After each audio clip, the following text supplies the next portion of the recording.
no haindano waraka kunya hakarnya na dingresu lenki kotake wahaikeni noqbe khagani kaydi debe wara maslangen da barna khadangani aga gillinonga kem maslangen kuna wagaray be bismillah an gondi kenni commune be ga kaydi ameringa aya gani cheikh tahara baraji wada ya bismillah kuda wada na katu fi gab gabe konno kinga tengano ho amirin ka ke commune ke ga gollini mo gombe aro khadi igara golle be da bari kaydi me muqata no gondi ho amara debe no gondi ado finu be gi maxa igari na da bari kafoke dangani kim kuna bismillah cheikh tahara kono baraji bismillah ando maru munna may kunyi kembere tirindo nari bismillahir rahmanir rahim ban su kunyi ti to gondi jamu nke to gondi cheikh tahara baraji yani kaydi mer puis kendangi alle wa nawarinde ñani aɗo sewoye ke plateau lenki allah kita ya ñakke hakke qate mais o ñamunda toujours oɗo a ken zeynabu jaabi ta sikkenga sonin ka xudangan wala kan kata taxunu kota oga masala moga haqqile haraxunu meya ya allah ga dari tiye nokunani kaydi parce que kaydi mena ano kuñay warante tino wa bisimila naga parce que serengana da allah nokuma kebe gana mponga ñahonta aga lenki o ñamunda ona ntadangani ya ona bisimilla aussi a ken xawrawa konu wa ken dangi halle ken kona digamu benuga maxa katte axa joni terenka inchallah kem kana cheikh tahara baraji anyani commune be ga kay janyana ameringa wono munda wana to kin commune aga sikki sera khabe yimagani kebe ana bangandi ka fonda bon voilà jena bu nawari tanki an trinidem bon gay me ki commune ke ya li 2018 bon ke lori yakuna commune ke waye no konan bon o gara hinu benu famal tam seni alhamdulillah commune ke lenke ila telema la population ga yaram population be gani bulle ngadi soni ko ngadi sura ko ngadi aswati ken dangi halle gadi o ga yirini gadi o gara commune ke yaram be ke so alla tiga nyadi oto golle ngame o gara ni kebe gagani gollu be no ganyo gara khawa ko ni me ken ni sahan kare ado ata mbakke lemun kara yo ado kharangen karo kharangen kara ado ken me da hu gabe gabe yo ken kono communique o gara di hina ni ne gono wadi o ga joppi da bari ken ngani sahan karam parce que o gari hina wonya mun na hayoga communique de mana ya ham alla da nya gadi gelli corona ke joppa ada hoga be tarta ka hoke ngadi o ga joppa da bar ni hina bono jamane ko singa no gara wutu yo khahibani wajinda wari ke khaso kundu septembre khaso nda khawari khaga gara ho joppa man kanya ga ho campagne aga labu yendangani khado ministre ka ke be ga sikki jamane ke no kompi ken kana kam mo xam ben oui c'est vrai ça le ken aga depuis 2019 2020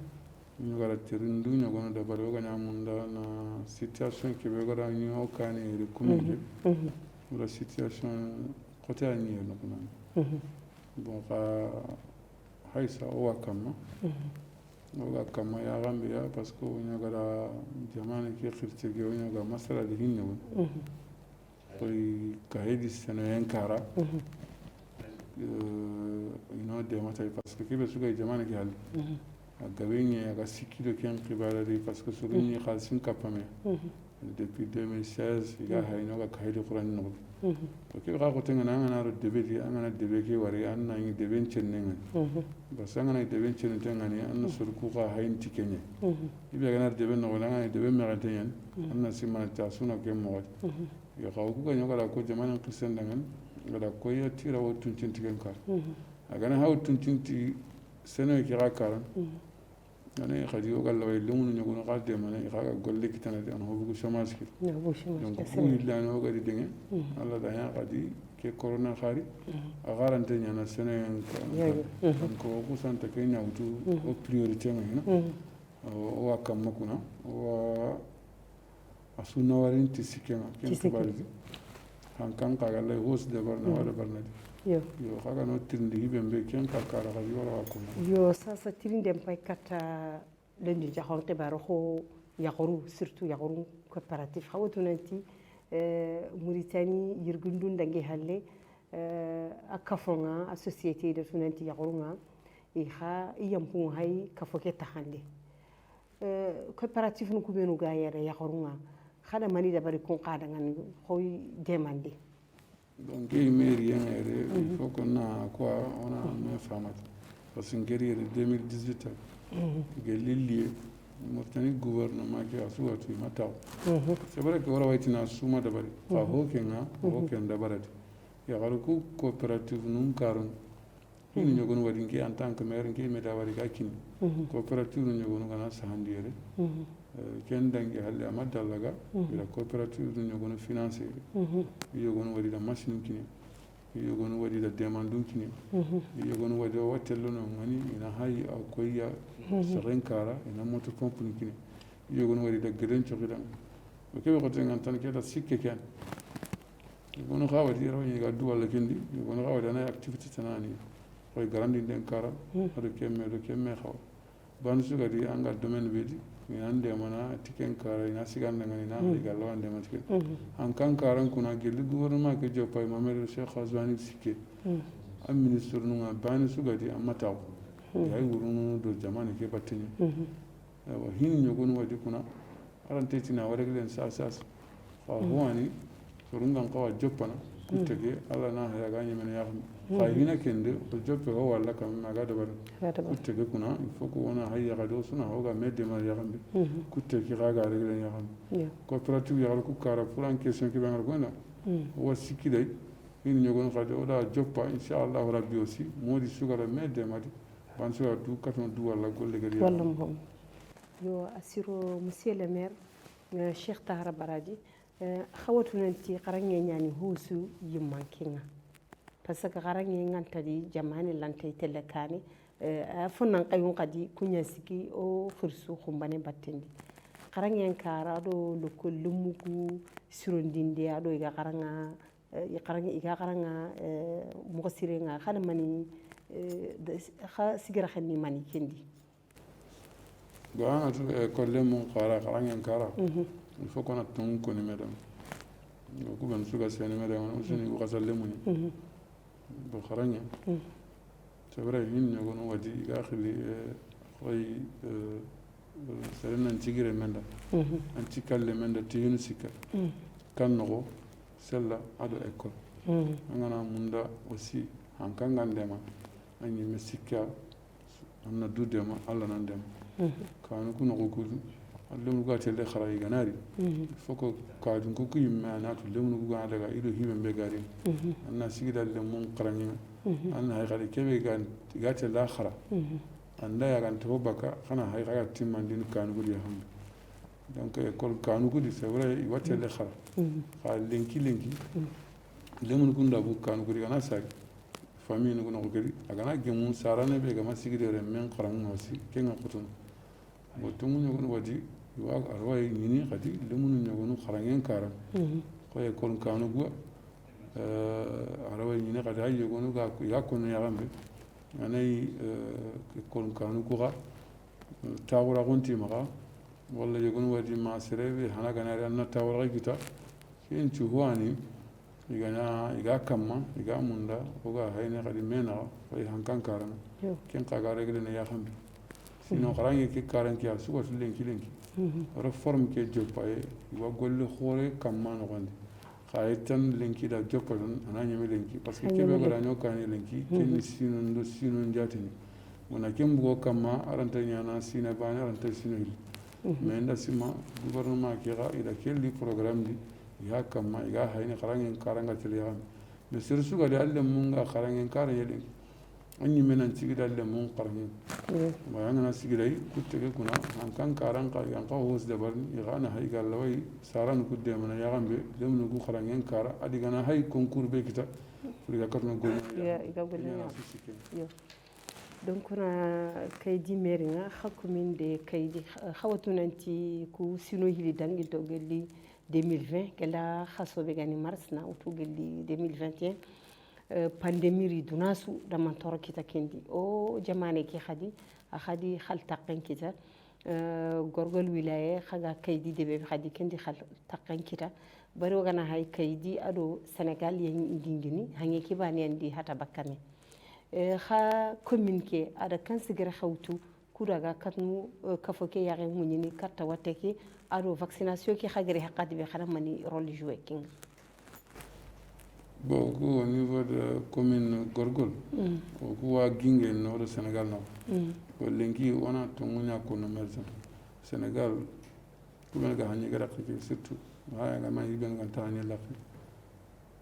Sénégal do mo Sénégal na sari ha sere suga yere hanni gara ko kiteren kar ikaman no kiranga yere ko men ga kiranga yere i wini Sénégal wa ko donc allantay famille no ni séparé ba kamedi e ke dan kuna watte ke gari hanke ngana giri ban suni kitem mbi pays de juran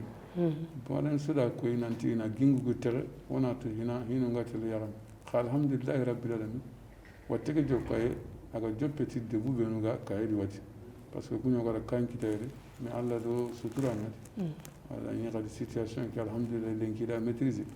corona ke kuna gara yakin ke be sa se lenki wala la tiga vaccine nulli wan qawa ke be kono suru kudangan se suru kuna vaccine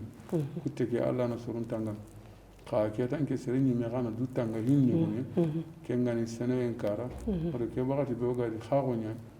akay gara kon yakin ke ba sinu nga yakin ke be an ko parigne wala grippe ka hin ni wona da ni mana du tanga ne ken kutte ke kuna ko angana vacciner anan ka be hin ni au Sénégal gingu ku ya igara ko yaran kebe pour na ma daga frontière nu hinay taxante ñan ida bani mu ina hay o ga wakati kebe di xado da hay haga yankana ga yankana o yoro do wakati aga na nya yankana Sénégal do Mauritanie ban sulante bakka bani mu re parce que su birene me kam e kebe ga dangni hanni gira xekere o suwatu ngira watu parce que an to yi ho gani gara tere parce que hankanga kam mu watu nan tikki luguma cer sorunga telle warini ke suni hanka ke maslahani igalla de barni yaga me pusorgo biranu yaga be ina hay khadi anda yaga hoga bakkadi walla hoga tallankadi iga ti ho kapadi ina hay ina sigindi anda hoga anta kapadi khadi ina hay ma alla kana ke wakati dangindi o wasun yaga na duwawu ingesi may ma wosi Mauritanie ni ni duwawu ngal skempalle corona ki ga konno yaga kebe walugo biranu me kama yaga aga nadi yere mo gonyo godi anyana tampe nyarti Allah da sutura ladi ya wasurunga suwadi yere aswa duanga na hike na sagandi halle ya xam bon kenya ni corona ge wala ngam kon ko tege kuna ko lemna honnan qayun kara golle ke karme kuna katta gouvernement ke na wadina parce que ko do jamane xese ge loga taw xa gouvernement ke da mani da bar xada xaga na warni parce que fonan kay gebe wotu nanti yere kaydi fonan kay gabuni teleya iga safarni ada kan gollu da bar xada xaga ina warni ci alhamdulillah rabbil alamin guerrier 2018 ça de 2018 ngari no si ni kayida dia ge hankan kara madim latuna kay ngama sari ngana mer madim latuna yaga minga yana mer na kayid ni kayid sarre menye do sere sunta mene ne kindi hanka gana da bari akoina agama da bari kauna kono parce que agama da bari ona me de mana gollunya surulante tokkero ga metti gana mama wakati gari kam ona sigi ona kebe gara bari kebe ngada ngeri yere 2018 ma kilenki ngani ngara gati seno en kara adu ni nyogo kara sahan kara hôpital ke no kuna ngara ka kaydi sare le mu États-Unis d'Amérique ndiro medi moga conteneur litingere 40 pieds oda kini hôpital kaydi pour mari mundo asuka katno jaren na wutiyere ma seri ba asiri aussi ikingera sellan den ka karam nga kebe golna woni lenki awtele ma kame kamu hilli sere suga di lenki an qaw kebe kitano aussi an qaw bakka chômage ndi awa surun qakka wana telle gunnandi ga telle hurundi adu fikabe lemunu nyani onan qaw nyani ken qaddangi le ministère de l'emploi di qaw sikke me no xamane de bekiri no xamane sere suga da ngana projet monté mon projet mon avenir ici gira nga no xamane adu mon avenir mon projet iwa no xamane à chaque fois il y a financement mumkin le gono xawa katno ko kitirangonyati ni gara montant no kine serga be no nan kama no watu nanti déjà wani igamani ga ngaba wala khasasa je fa wala donc wani hanka ke karan o sugan qaw medde man ala way ni gan qaw ke de barni aga qaw han qaw humono kiya ka kullu mamma o mo o do kengari aga jopperi so ren ka karan ya kam mai ga da barni amadalla wala wari gadi ya kama moto pompe nu ado hin no gono ya mun diga da barni kayri kono yo no kunani kelo ko tengani dum nu kunan cigi ina ko inanti waso re munda han kan kanari ani dem do ken dangi halle aussi kala ko no mo jibe o gabe wadda barni nan kawun karanga ado gelli gouvernement ke jokkore sasa idi haklan to heddi mo siri هايسا وهنا دي ميري هركا وما وهنا ترندون كم شيخ تارا براجي عندي قام مغسري سرتو سوغيكيا ووتو ننتي غرغل أخاك هنيا ولايات نهو سكي بي غريتا ومانشا ننتي دينغرا يعني سوق دينغرا أدو نابر مريه خو وغري سوغين قباري ووتو ننتي sorenga lemnu sefre awani nigama sembe kita khadi hankaki khadi dingru tannu igalawi jike tangani dangani mogombe khada mani dabari kendi ado sorku bino khadi ga taxnu hangel laqe ananya kuna hangeki kana hugu igalawi mantora kita est ce que kha simedo khana ho dabari kon qadangani bon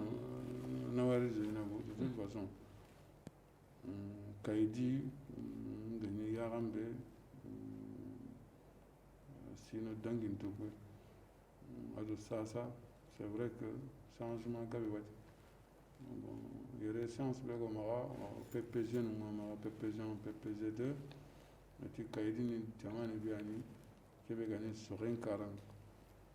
wani vraiment yan qawi demana bo kengore ni amene sorgu me gana sigi hankan akya qaddanginte isi kenyani na mundana sorku de ma kebe gani soren kara mais soren ngara kebe trindi wala trindi aussi pour réellement hankan qani mo su dabar aga sorku de mana iga katno sokona gi famille gi biran ya angana seren ka kaba bakka angara kaba tele wuron angara kaba tele kindi il faut kan ha ko ya kama ngada bar kenga kama ta gundi kengori ni mani o jingo ma ni mo ma kebe ko tengo maga kenya ina matériel nun kita hankanna moyen kini asorukuya ni dema iga katano ni ku gonnani ya bo kin kiliani sasa asoruku ga kama pour iga hayni iga soruku dema na gollu kuti ya ham bon agen dangi halle aussi élevage ke kara de 1968 kayidi na kunane osuwatu nanti Mauritanie yere attiye ngani gilli kayda gayti non de frigo ni tien de ngene même Espagne partout anga tanerin qani yera gilli ina garado fo yusuf ko tantam donc tout temps sasa na ngili saga ni ken ngati akote nyani hay sa duro to nyani ko ga jette te ko na continuer la sama mala ga ni no donc tout de no ga ni ga ko ga ko yanti ni subalu banu ganu li corona ke joppa pour na nyanka wala nan kare wala nan dala jinno wala haysa ida ne wondi da ngani pour da wati le nyaga tangiya da su fa haysa kilu bu amani asu tampin ka sa kya ko tin dinan ta kesi yo ha commune ke be ga kaydi wada funanti hay jamane ke khirsen ka go nyagare ari yere agara programme suidu nyire khado kende me de makam mo ado khadi ta'azur kha commune ke mani go nyal ma khulla khana khaga katnu so gube roye ngama gabo khaga katnu de mana korana ke hakati Oui, c'est vrai, projet SWET, il y a pour le lancement de deuxième phase que la barrière de Jamana Nyakin Pessi. Odinawari aussi, Kaidi Sugan Lindema Kiankara, parce que Kaidi Ragani Debebe, Tariq Ndi, Debeani, Arating in Halle, Debeani Agankawani in Kan. Ogabere, I never Murtani, so Guna Toko Kaida. Donc Jamana Gatuzaganam, la deuxième phase qui est en Kaida, effectivement, il a mouillé à Sujama, il a Golungamia pour les Garino Buruna en place. Ndana yagaru ko adema ti sikkenga yagaru ndema ti sikke tikki terangollu yanka idema na yagasu après nda biro no kuda bari gara personnel ko suga na taw ina hay avec financement avec de kita yagaru ko dema yagaru ko ka kayde no ko na su siginta yan parce que yagaru kayde yagaru ina gelli histoire nyani gelli ko manu do gira nyagaru nda sultan kayde yagaru ngai siginta yan garandinde siginta yani ko sugan kitram golle donc kengurenia igana mundana kundema sere siginte nga adema ndenya lingene dinamta serebe ga donc hukuna kenkara o hakilangati pour le moment o gaire na sigidangani o gaire yagaru ko gidema na ngam parce que yagaru ko dema kunyani bon ka katona lemunu ko dema na sasu kana monsieur le maire tahara baraji mangara fanne kono dangani kha commune ke aga muda agara kebe da bari hina aga amadalla sir khagari khaw khagara ko yaqam begel 2018 19 nya corona dona su lawe khagara ho kherante be da bari yere ado khadi mani pense na khama dans l'avenir donc au projet nous ngara ko na ko yagate l'éducation nationale santé ado de Hotan,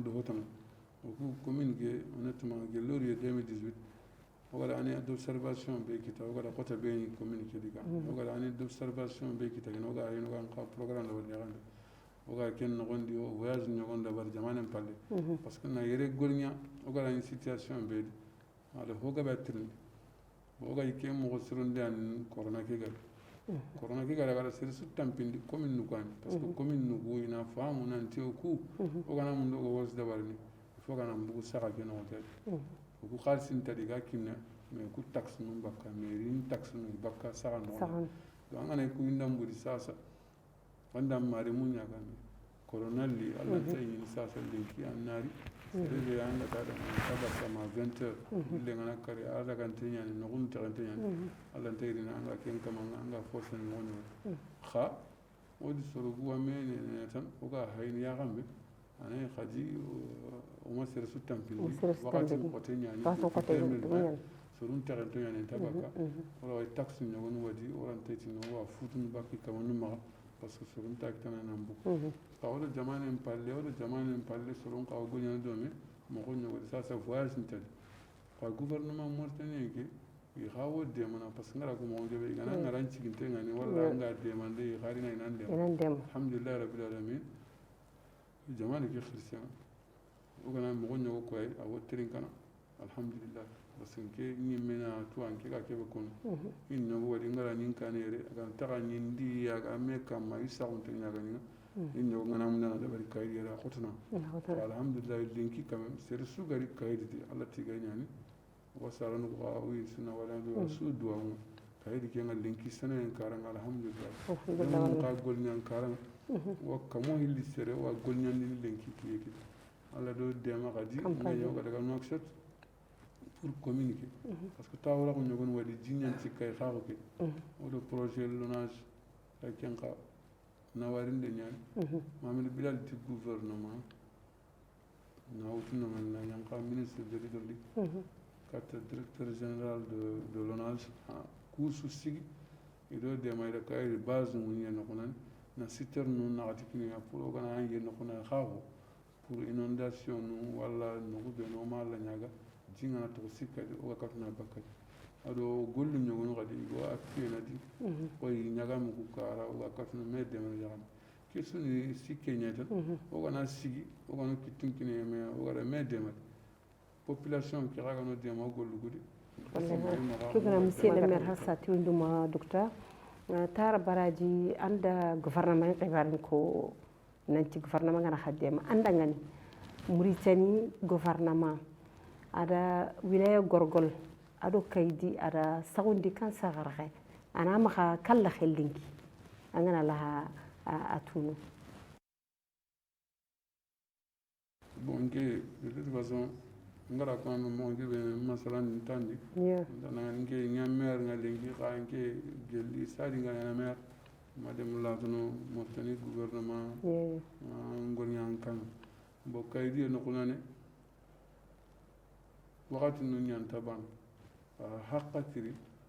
o adani kayri tambinte ñani buru bo xati xari haqqatu be o gadi kun sas hinu nga Allah hayno wondino kamma wono ke ngada drogoto ña sende o messi ken kara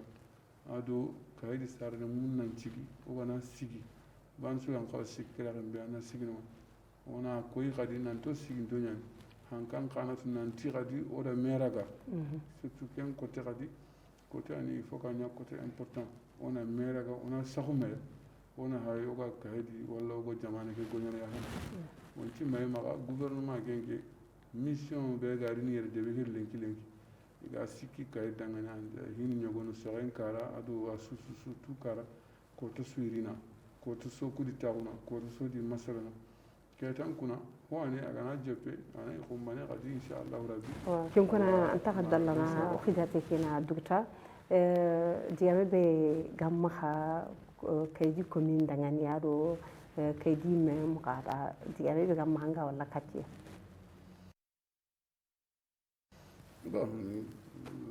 نوارين دنيان تتفصون yang kadang inte wa mutane gouvernement kana wari ti na likse ba nya mukata saudi likse ba ani kara sasa kaydira ko ko hakini yo nokunane au niveau de la commune de ma commune alla tiga nyani quoi parce que ngal ho sukita na alla tiga alhamdulillah o were hin nyogo no wadi tan ngara ko mo gebe ngana likke nyogo tinga ona alla nyaga na tan o galla wari na yankandi ya mais ho ani amanewo agara kebe tirindi yere mo nya tirindi aka commune ke ga yarambe o wala une situation be do wala une solution be no c'est le suga da hoda balade so a jopete yusu ko etana nan dangiti saybu jaga nan duguta na liti jan banu na li jewonu na li chombenu ban suga da yawa kebe su da barna da bar o ku ga wakati yani ki akati o khada wa me o kana kebe da barna da bari surutan mu ga na di kala kebe ni kani ga ga lawa da barna da bari c'est sun tatin sere mo da bari mais c'est suga da ho kebe da bari na kenya no balance tan onat ka ki akati o ku khadu golle ngame o sunya ga na duwa ma inshallah rabbi aussi may maga ma surgu ay les confiance sur nouvelle pour kaydi mairie ke golante golnyana manda bani surtout ke manda kada gem corona donc aussi may maga mo sugaro kitunkini me ona ay kadi kebe ona hana wala so sikanu ngai foga ngabwa kaydi mairie baniti conseil régional numéro député numéro aswa ban hidi sigara nya dan ke ona hayo gallo ay kaydi de ga golnyana ya xam كم كنا نواري مغسر الشيخ طاهر براجي أيقني كمين بيجا كيدي دعاني أيقنا أميرينا أنغرا أنكي وقت الدرهم تو أنغري أنغرا في دانتانتو كونغني في جبي أنغرا فاتم بانشي ترين كانون دموري ترين كانون دهاين دعاني وقارا خبي وانا خسم مدينتي ودكي خداتي دبري نقبل خجاني كيدي دبيع وتينا خارجين دس مخالف فايدة جبي كتادي كيبي commune de Kayda Merengara kona khadanga ga tingono ko asikkenga kudo ke debega katnu sirono mo gombe gi haram prenga rona ya da sikken qadi humbe ga tingono ko development be ga Kaydi dangan tungona o khidaten kan pere o cameraman ni bi khagane Abou Gay o wana warni o Hashim rawani o Neji wal Muhammad o wana warni o tina khadal ma tatan inshallah